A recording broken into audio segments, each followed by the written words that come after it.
So would you say, like, if you had it to do all over it again, maybe I don't want to say a better process, but I can't come up with a better way to say it. So a better process would be you go first and you make a referral. And then let's say they don't offer a referral fee.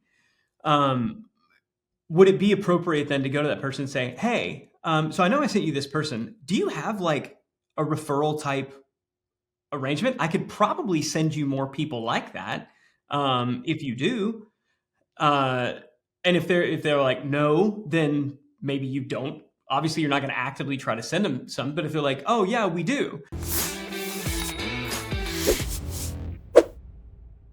Hey everybody, we've got a kind of a quick business lunch for you today because we've got some time constraints.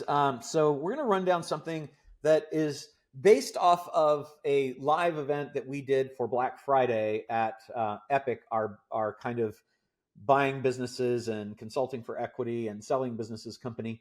And I wanted to just kind of brainstorm this with you, Ryan. But what the concept of the event was conversations to cash. And the kind of the thesis of it is that you're out there. I did research, and it says that the average person in the United States comes into contact with 213 businesses every year. And that means the people that are shut-ins, that are not out there buying anything, all of those people. So I think the average is probably higher for like the normal person or the person that's probably listening to this podcast. But you're coming into contact with hundreds of businesses every year, and usually it's as a consumer.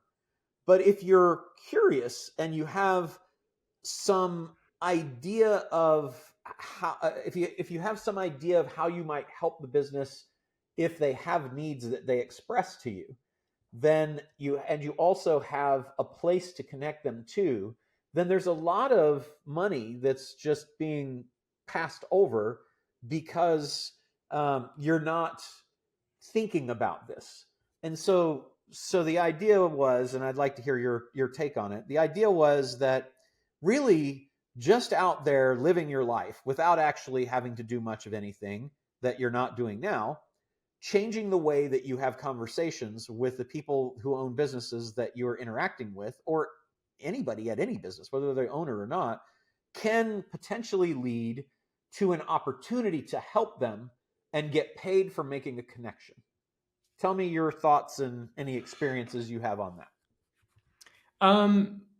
I don't have a ton of direct experience because normally I'm the business owner, and I'm fortunate that I know you, and so we're doing different kind of deals at a slightly higher level. I like the idea. I know the single biggest constraint when we're trying to help people who do want to get in the business of acquiring businesses is they get intimidated by the deal side of things. Yep. That they get excited about the opportunity, but then when they get on the other side of it, they realize that, but what if I get a deal? Like, what if I actually find a deal? I'm not going to know how to close on it. I'm not going to know how to do it. It's a bit like, I've known, people who taught, dating advice, and they've said like one of the biggest problems that they have is like if they actually can show men how to approach, a female or a possible, partner, the guys get really nervous because they're like, okay, if I manage to, drum up the courage to talk to this person, then what? Then I actually have to continue the conversation. That's even more terrifying. Like, now, how do I have a relationship? So yeah, that, I think it removes a lot of that. I guess where that brings me back around to is if I'm incredibly introverted, just the idea of having that initial conversation, that initial opener, even that seems a little bit scary. So how do you get somebody past that? And I guess a follow-up to that is, how can I add enough value to where I'm going to generate any revenue whatsoever from this thing? Because I also don't want to be, and you and I have known this, you don't want to be that person who's like, I can introduce you to this person. What's it worth to you? That kind of connector type person who's just sort of a tool, that nobody really likes. So maybe you could speak to that a little bit. Yeah, and I think that it's real. I'm really happy you raised that because I think when you are holding opportunity hostage to get paid, you're always going to be unpopular.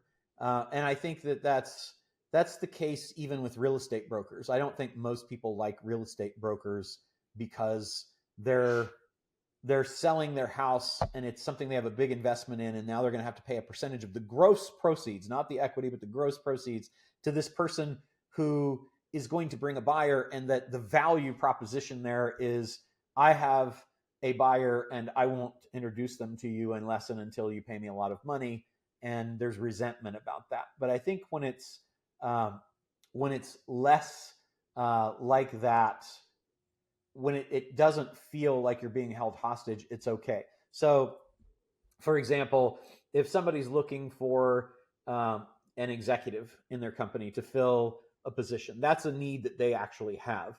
And I'm not going to charge them to connect them to someone that can help them, but I am going to, and I kind of stumbled into this, but like the search firms, recruiters will pay you a fee when somebody engages them to help them find somebody for the business. So there's a firm that if somebody's looking for an executive, like they're looking for a chief marketing officer or something like that, and they say, there's a firm that we've used that I think could be helpful to you. If you'd like, I'll make a connection, and they send me $5,000. I've got, if they get a contract to search. If you, I was trying to think of some of the others, marketing consultant for a SaaS company. There's a SaaS company that wanted help. I connected them to the marketing consultant, got paid a $20,000 referral fee. Multiple times for businesses that are interested in selling, I'll connect them to a broker, and the broker will pay a referral fee. And that can be 20, 30, 50,000 or more. And so, did you have these deals worked out ahead of time though? Yeah, I do now. I mean, but I didn't. It's like what happened. The recruiting company, they just said, "Hey, we're going to send you $5,000 for referring," and I was like, "Oh, that's cool." And they said, "Yeah, and if you ever want to do it again, we'll continue to send you $5,000 for everybody that you refer." I was like, "Wow, I know a lot of people that are looking for help, and I actually used the company first, had a good experience with them, and then referred them, and then they sent me money." And I was like, "Okay, that's..." So would you say, like, if you had it to do all over again, maybe I don't want to say a better process, but I can't come up with a better way to say it. So a better process would be you go first and you make a referral, and then let's say they don't offer a referral fee. Yeah. Would it be appropriate then to go to that person and say, "Hey, so I know I sent you this person. Do you have like a referral type arrangement? I could probably send you more people like that. Yes. If you do." Yeah. And if they're like no, then maybe you don't. Obviously, you're not going to actively try to send them some. But if they're like, "Oh yeah, we do," is it appropriate then to be like, "Well, great, I can keep doing that. Any chance I can get a little love for the person I just sent you?" Yeah. I mean, that seems fine, right? Yeah, and here's it. Yeah, absolutely, and yes, it's better because it's not random, which is mine. Like But it yeah, is a you process, already delivered. right? And what I like about it is that you're not holding hostage the connection. You're not telling that person, "Hey, I got somebody." I think this is the wrong approach. So somebody says, "Hey, I'm looking to hire a marketing officer," and you know somebody that's really good with that, and you go to that person and you say, "Hey, I've got somebody that I think might want to use your services. If you pay me this, I will connect you." I think that Mm. feels bad. Whereas, because you're holding the opportunity hostage. I think the networking way to do it is either do the first one for free, so you have the experience and feedback, and you feel good about the people. Use them yourself, ideally, um, and then you can have the conversation that you said, which is kind of like our our pipe wrench offer for buying businesses, where you say, "Hey, I know we've sent you a whole lot of business before.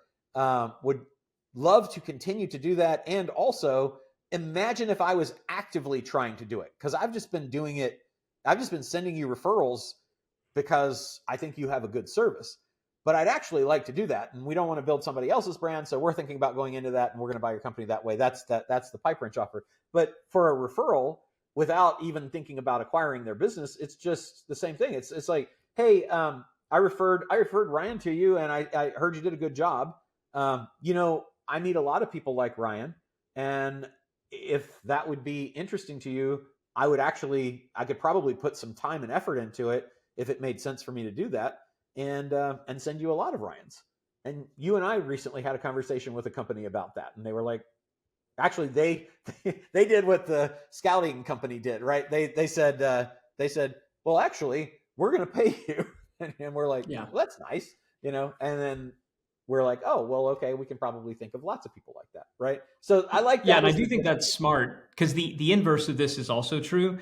If you have if you're a business and somebody sends you a referral, you would be wise, and I think that this is important to consider, if based on what we're talking about. If you think it's rude to ask, or if you think it's weird, for somebody to do this, I'll give the same advice to the businesses that are out there. If somebody sends you a referral, you would be wise to pay them a commission even if they don't ask. Yes. Because that is going to incentivize them to continue doing it. And you should pay them a commission that is approximately what you would pay anyway to acquire that customer, because they're probably going to convert at a higher rate. They're probably going to be better behaved, and this person, and it's a risk-free thing. And so, yeah, you're right. This other company, we sent them a deal, and they're like, hey, move, here's what we're going to pay you on this one, and here's what we'll continue to pay for all the other ones. We didn't ask for it. We didn't really even expect it, but you better believe we're going to be busting our butts to send them more people now as a result of them doing that out of the kindness of their heart. Oh, wait, out of the kindness of their pocketbook.